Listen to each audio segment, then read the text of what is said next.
David, tal como lo hemos visto y lo conocemos, ¿verdad? Es un personaje de los más conocidos, de los más predicados, de los más leídos, de los más contados, de los más recordados de la Biblia, ¿verdad? Y él pudo comprender algo que era absoluto. Cuando decimos algo que es absoluto, nos referimos a algo que está por encima de todas las cosas. David llegó a comprender algo primero, muy importante en su vida. Él comprendió que lo más importante era tener una vida de fe, una vida de guerra espiritual. Él lo pudo comprender a través de Saúl, ¿verdad? Cuando él iba y ayudaba a Saúl, le ayudaba de una forma espiritual, de una forma que nadie más le podía ayudar. Cuando David se enfrentó a Goliat, él se dio cuenta. No era algo físico, no era una guerra con espada y con lanza, como decía, ¿verdad? Es una guerra que emana de lo espiritual. Y esta batalla espiritual es la que David empezó a ganar en su vida desde que era joven. Empezó a disfrutar de lo que es espiritual. Ahora, ¿cuál es la obra del enemigo? Arrebatar esta batalla espiritual. Es que la alabanza y la adoración, que es lo que David entendió que era más importante en su vida, por eso era tan experto, era tan bueno, es lo que a veces Satanás nos quiere quitar. ¿Es así? Es lo que a veces Satanás nos quiere arrebatar. Es nuestra alabanza y nuestra adoración al Señor. Vemos como muchas iglesias cierran, como muchos países tienen muchos problemas. Lo estuvimos hablando un poquito el miércoles. ¿Por qué ocurre esto? Porque no hay, o no existe, o no se comprende esta respuesta absoluta, que es la que David sí comprendió. Al final, lo estuvimos viendo ayer sábado por la mañana, creo. Ayer sábado en las cartas del Evangelio. Lo acabo de conectar. ¿Cuál es el problema de las iglesias? Pues que al final, la iglesia en general, el cristianismo se convierte en una religión. Se convierte en algo frío, en algo tradicional. Y se deja de disfrutar del Evangelio. ¿Por qué? Si en Europa, norte, centro de Europa, el Evangelio estalló y la palabra de Dios se extendió a todos los rincones y el mundo vivió un avivamiento, ¿por qué ahora? Bueno, sí, soy creyente, no lo soy. Y hay muchas estadísticas sobre esto. ¿Por qué ocurre? Porque no se disfruta de lo que es absoluto. Se disfruta de la religión, de la tradición, de la costumbre, de algo que es frío, algo que acaba muriendo. Ahora, David no cayó en esto. David cayó en una respuesta que le mantuvo en pie por toda su vida. ¿Sabéis cuál fue esa respuesta? Pues la hemos leído hace un rato, ¿verdad? Capítulo 16, versículo 13. Y Samuel tomó el cuerno del aceite y lo ungió en medio de sus hermanos.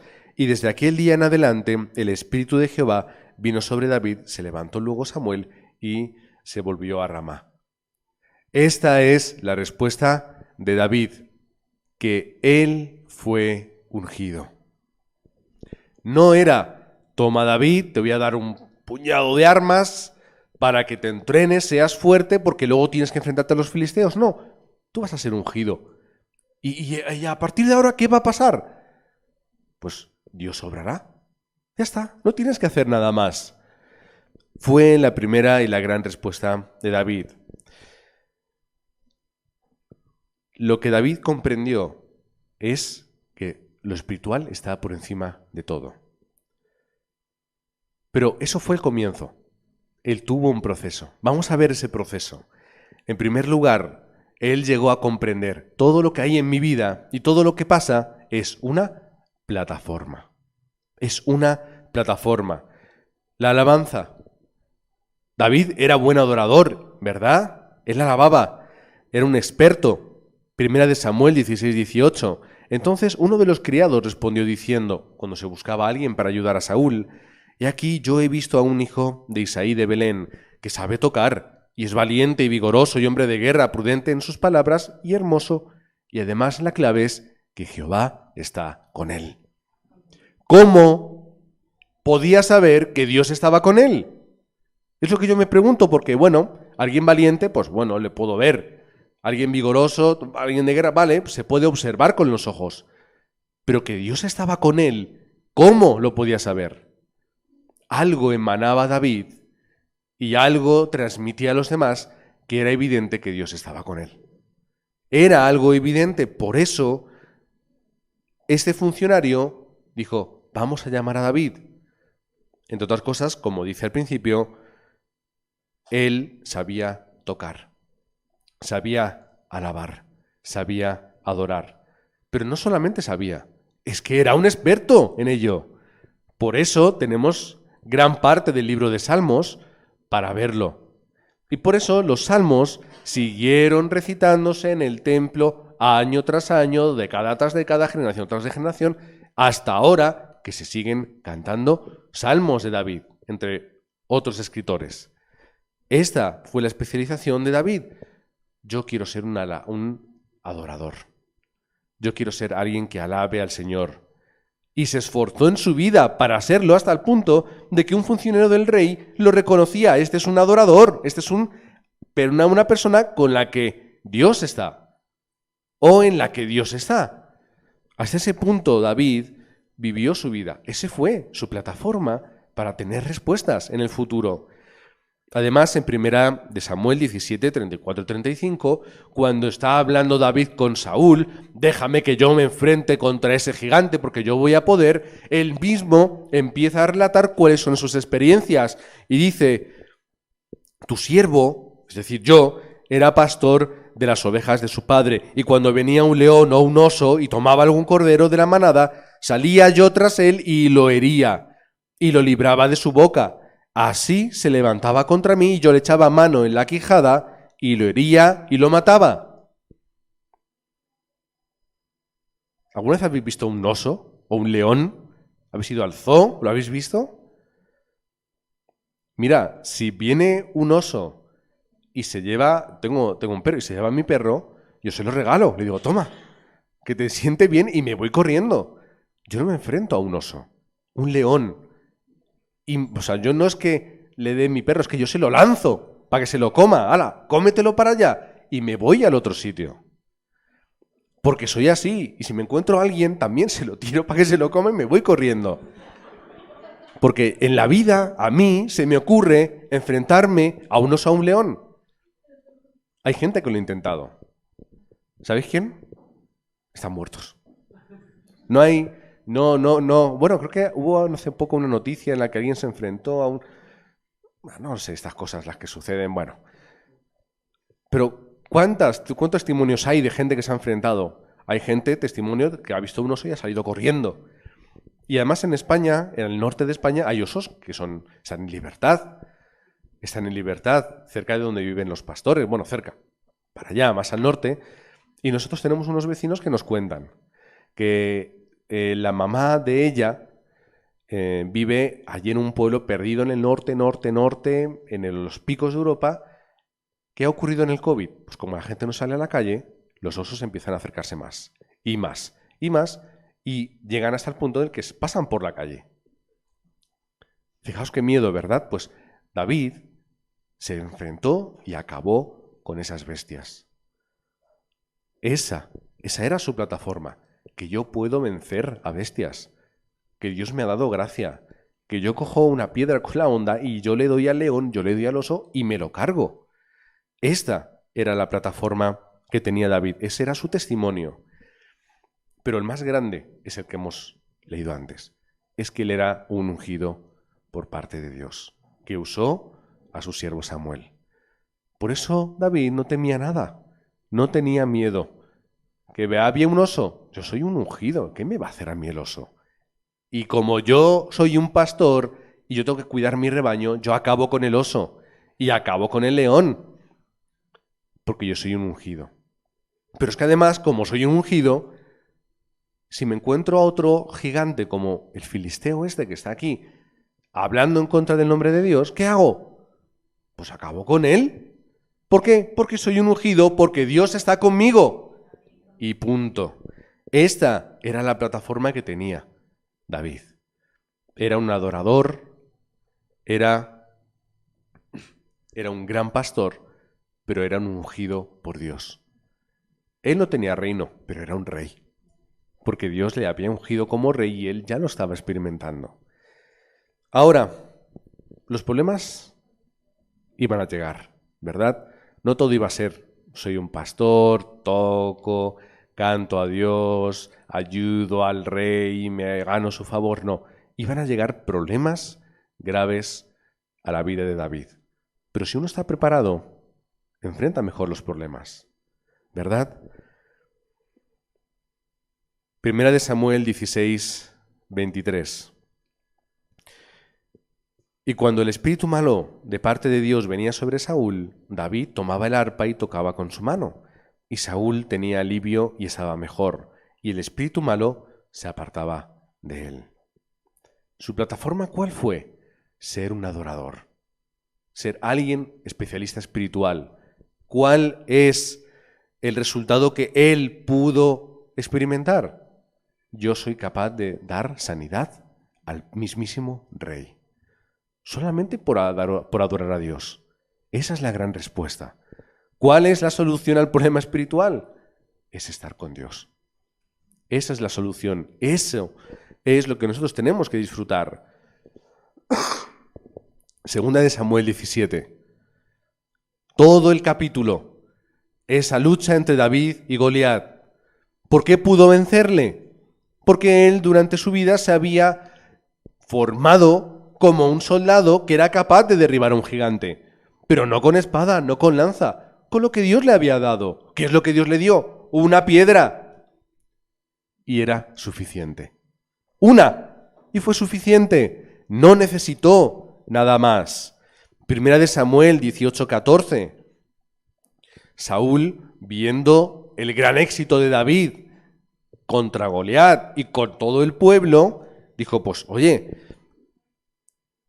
dice, 1 Samuel 18:14, David tuvo éxito en todas sus expediciones, dice la palabra de Dios, porque el Señor estaba con él. Al ver el éxito de David, Saúl se llenó de temor, pero todos en Israel y Judá sentían gran aprecio por David, porque él los dirigía en campaña. Saúl dice, bueno, pues lo voy a utilizar, pero es que todo le sale bien a David. Todo le sale bien, en favor con todo el pueblo, tiene éxito en las campañas, es decir, tiene éxito en la guerra, todo tiene, o sea, David encuentra respuesta en todo. ¿Cuál es la clave? Porque el Señor estaba con él. La segunda parte del versículo 14. Esa es la respuesta que estaba teniendo. ¿Pero por qué Dios estaba con él? Porque David era alguien que había encontrado lo que era absoluto, que era lo espiritual. Como era un adorador, era alguien que alababa a Dios, era alguien que estaba cerca de él, que hacía de una forma natural. Dios le usaba y le utilizaba. Y tenía victoria. Era lo natural, era lo obvio. ¿Cuál es el problema? Pues que cuanto más éxito y más respuesta tiene David, Saúl más celos tiene. ¿Cómo es posible que además hasta se enfada de una forma muy infantil, ¿verdad? Es que la gente dice que yo mato a 100, pero que David a 1000. Y yo también quiero que me digan que mato a 1000. Y se enfada y se enfurruña, ¿verdad? Que daban ganas de decirle, pues Saúl, toma una espada y ponte a matar gente, que estás ahí en tu tiendecita. Normal, ¿verdad? Hasta ese punto había celos. Mismo capítulo 18 de Primera de Samuel, la segunda parte del versículo 17. Mas Saúl decía, no será mi mano contra él, sino que será contra él la mano de los filisteos. Es decir, yo le voy tirando para adelante y seguro que alguna vez le matan. A ver si cuela.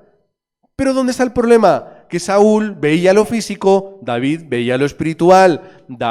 Saúl buscaba la solución física, la humana, Pero David tenía la respuesta espiritual, por lo que, ¿qué es lo que hizo Saúl? Voy a meter la mano a ver si le matan, pero como David era un hijo de Dios ungido por Samuel, todo le salía bien.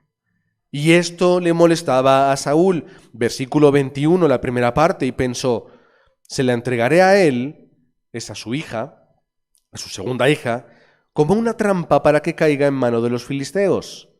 Ve la versión de la palabra. Es decir, yo le voy a prometer a mi hija, a cambio de más servicio militar, porque estoy seguro de que se lo van a cargar. Pero es imposible, porque había un plan de Dios detrás de todo ello. Porque había un objetivo que estaba por encima de todas esas cosas. Mira, Saúl le podía haber enviado a 1000 campañas, a 1000 guerras, a ser el primero. Le podía haber prometido 200 hijas. Nunca hubiese muerto. No podía morir, porque había un plan y un objetivo de Dios por encima de todas estas cosas.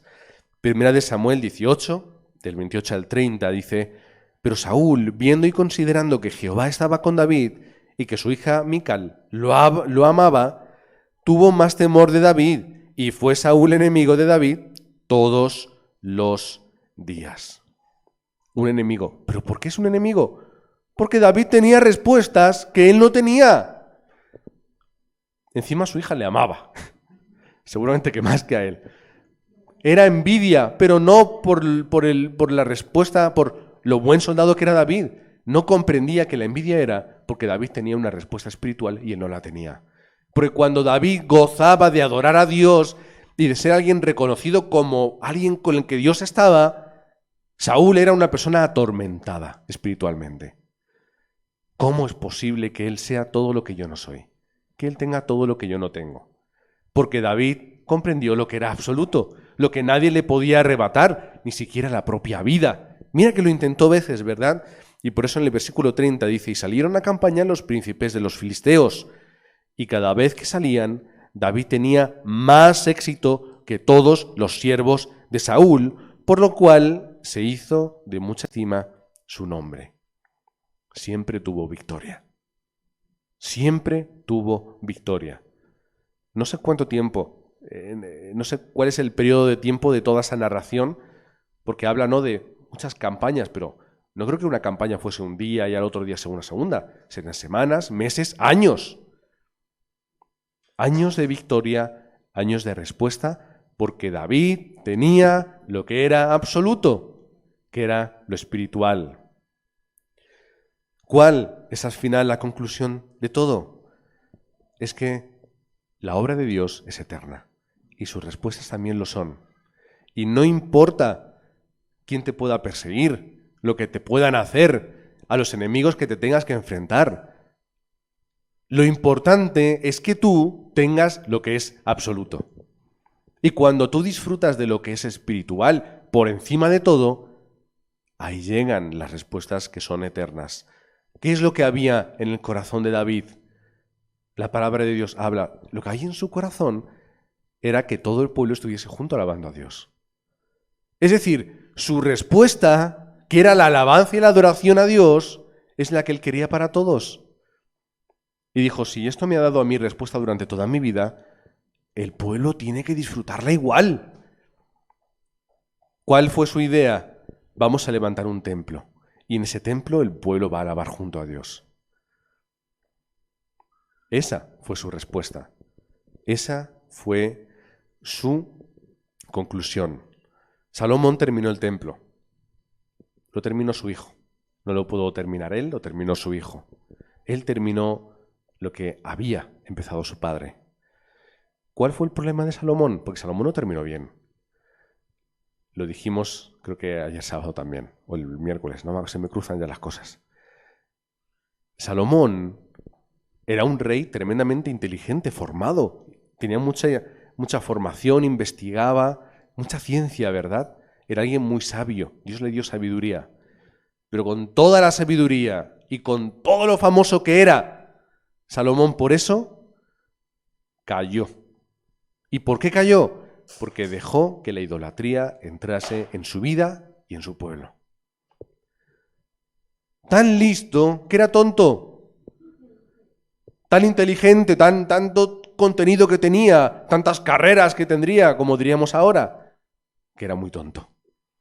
Porque se olvidó de alabar y adorar únicamente a Dios, que era lo que le dio respuesta a su Padre. Ese es el problema. Que la gente tiene, consigue y busca, pero no haya nada. Y al final no tienen respuesta en su vida, y al final caen. ¿Cuál fue lo que había en el corazón de Salomón? Pues quiero tener, no recuerdo en la Biblia cuántos dicen, ¿no? Entre concubinas y esposas, 2.000, 4.000, no me acuerdo. Que eso es Torrejón de Velasco entero. Ahí creo que son 4.500 habitantes. Imagínate todo eso lleno de las mujeres y de las esposas. O sea, no está bien esa persona, no está bien Salomón. Si yo ni siquiera conozco a todo mi pueblo, imagínate tener que casarme con la mitad. No tiene sentido. ¿Y qué es lo que hizo? Abrir su corazón a otros ídolos, a otros pensamientos, a otras ideas. Y abandonar su fe. Y por eso cayó. Y por eso caemos todos, y han caído todos, ¿verdad? Cuando abandonamos lo que es absoluto. David, además, cuando vemos Mateo 1:1, ¿cómo empieza la genealogía de Jesús? David. David es de lo primero, ¿verdad? Es muy importante David en la vida de Israel, en el pensamiento de Israel. Fue el gran rey. Es uno de los personajes más relevantes, ¿verdad? Y ahí está su respuesta. Solamente por ser alguien que, ungido por parte de Dios, disfrutó de lo que era espiritual. Porque todo lo demás lo hizo Dios. La fuerza se la dio Dios, la inteligencia se la dio Dios, la gracia se la dio Dios. Él solamente era un pastorcico bonito que estaba ahí perdido. Pero él recibió la gracia, recibió la comisión y comprendió que en su vida había un objetivo mucho más grande y que además un objetivo que Dios iba a cumplir sí o sí, si él estaba dispuesto a ello. Ahora, ¿nosotros estamos dispuestos a disfrutar de los objetivos que Dios tiene en nuestra vida? Porque Dios no nos va a forzar a nada. A veces podemos pensar, sí, Dios lo hará. No, Dios lo hará si tú estás dispuesto a levantarte. Pero si yo me quedo en mi sofá, o yo me quedo en mis circunstancias, o yo me quedo llorando por mis cosas, Dios no va a poder obrar en mí. Pero si yo me levanto y voy hacia el frente, como cuando nos levantamos a las 3 de la mañana al cuarto de baño, como diciendo, yo no veo nada, pero yo sé que el baño está ahí, vas, pues voy, ¿verdad? Y no veo, me da igual, pero yo sé que el baño está ahí, voy a llegar, ¿verdad? Y tocamos la luz sin mirar, simplemente por el hecho de tantas veces que hemos encendido la luz, ya sabemos dónde está. Clic. Le damos a la primera. Es magia, no, porque lo has hecho 100 veces. Y tú vas, y entiendes, llegas a tu destino. Pues es lo mismo. Levántate y resplandece. Levántate y anda. A veces tenemos un miedo antes de que lleguen las cosas, que no es racional. Eso ocurre mucho. Os di una estadística. Una psicóloga haciendo un estudio.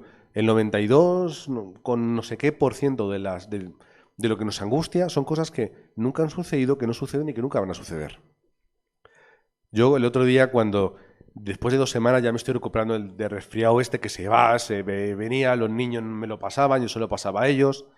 Y digo, mira, ya me estoy recuperando, mira qué bien. Dolor de muela. Y yo, ¿y ahora esto? ¿Y ahora qué pasa? ¿Y cuál es el problema? Que mi anterior experiencia con las muelas fue cuando estaba en Corea, una muela que durante mucho tiempo me dio guerra y yo la fui dejando. Un día me dijo, hasta aquí. No pude ni dormir por la noche, ni con ibuprofeno, ni con nada. Era imposible. Solamente bebiendo agua fría me calmaba.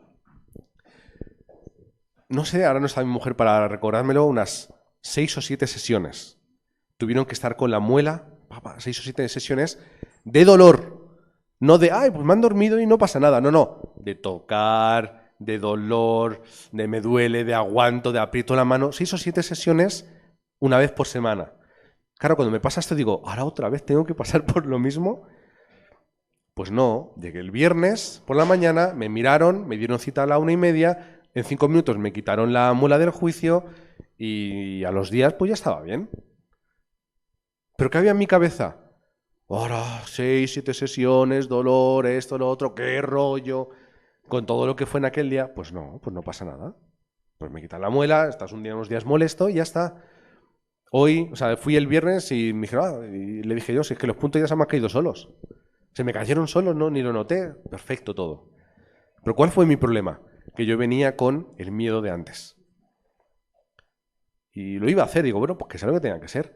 Pero ese es el problema, que tenemos mucho miedo por cosas que no van a suceder nunca. Y aunque lleguen a suceder, Dios ya las tiene solucionadas. Como había un seguro que hicimos con mi familia y tal, pues no tuve ni que pagar nada, no me preocupé, ni le pregunté nada, yo me fui y ya está. Todo estaba solucionado, todo está cubierto, todo es una respuesta. Pero es algo que es absoluto. Es algo que nadie me puede quitar. Es algo que Dios va a cumplir sí o sí. Para terminar, terminamos rápido. Salmo 23, 3. Todo lo conocemos, pero a lo mejor no hemos caído en el 3 cuál es exactamente, lo voy a leer. Confortará mi alma, me guiará por sendas de justicia, por amor de su nombre. ¿Os acordáis qué fue lo que le dijo David a Goliat? Yo vengo en el nombre de Dios. ¿Cuál fue la burla del filisteo? ¿De quién se burlaba? ¿De qué se burlaba? Del nombre de Dios. ¿Qué era importante para David? El nombre de Jehová.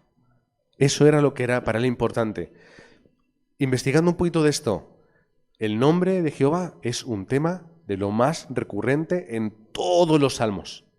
O sea, no en todos, sino en todo el libro de Salmos. Buscadlo, investigadlo, leer. El nombre de Jehová, su nombre.